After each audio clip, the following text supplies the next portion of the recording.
Let's grade question number 4 about behavioral risk factor surveillance systems data collection that they did. And so we have a table, and as soon as I see the table, it makes me think it's probably going to be a probability question or it's going to be a chi-square question.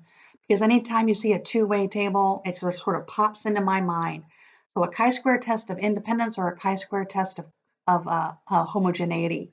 So reading the question, it says, do the data provide convincing statistical evidence? Again, that's the big clue that we're going to do some kind of test. And we're doing a test to see if there's an association between age group and whether or not a person consumes 5 or more servings of fruit and vegetables per day. All right, yay. So I know for sure what we're doing here. It's a chi-square test of independence.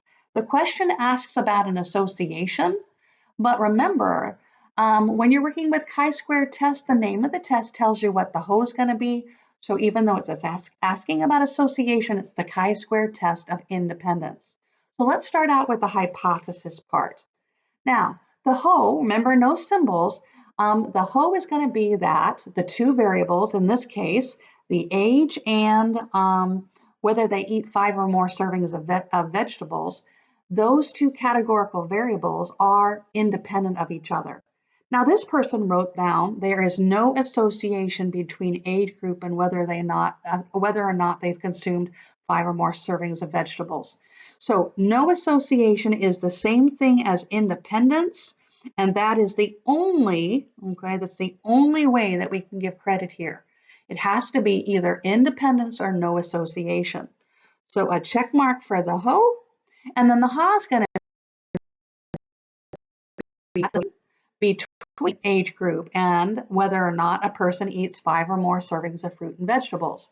So let's read what this person had. Oh, there is an association between age group and whether or not a person consumes 5 or more servings of vegetables. So a check for that. So there is an association. Now, make sure your answers are in context, all right, for both the ho and the ha. Did you state the two variables, age group and whether they or not they ate 5 or more servings of vegetables? And if you have context in both of them, give yourself your third check. So for this, there are 3 checks. My person has all 3. Now you'll notice here that the person writing the answer here is very careful to write exactly what the problem states.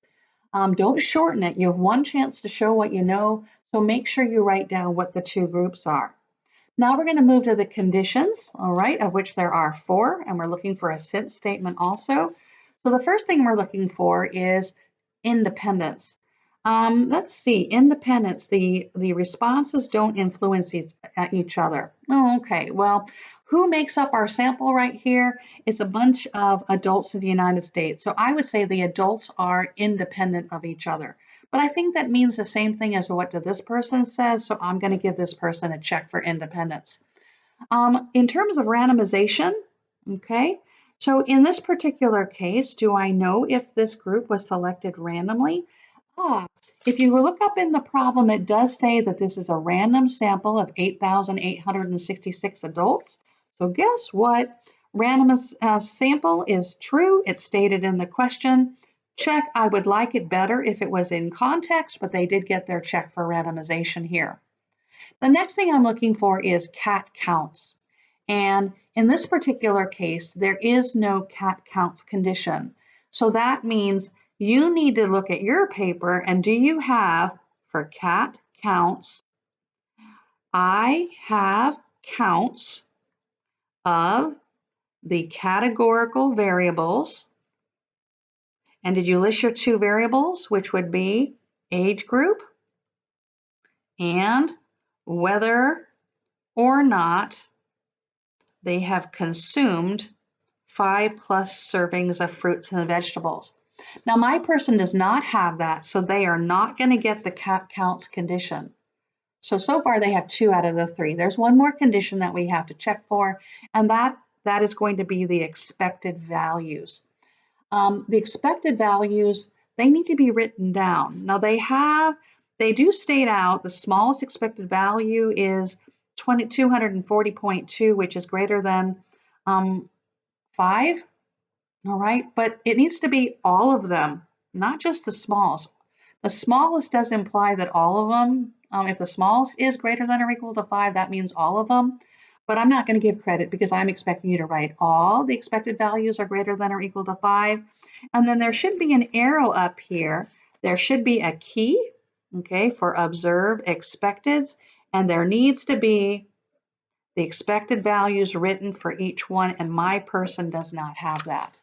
All right, all the expected values have to be listed out somewhere, either in a new chart or added to the table that they provided for you.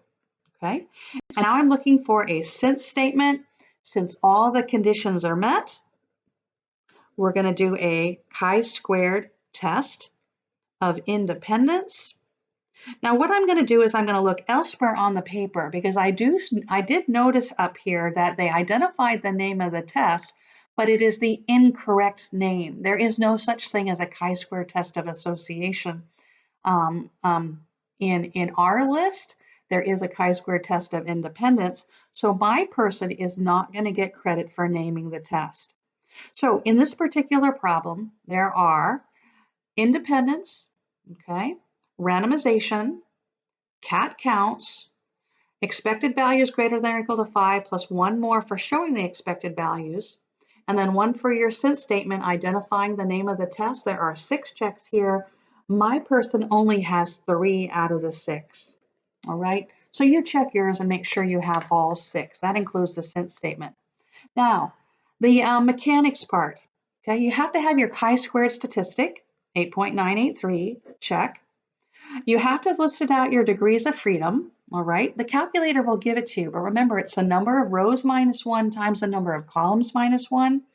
3 minus 1 is 2, so 2 times. The number of columns are yes, no. There are 2 columns. 2 minus 1 is 1. 2 times 1 is equal to 2, so degrees of freedom is equal to 2. Then you need to write out the word p-value. My person does not, no check. And then the p-value is 0.0112, check for that. So for the mechanics, there should be 4 checks. My person only got 3 out of the 4. All right, now the last thing is the conclusion.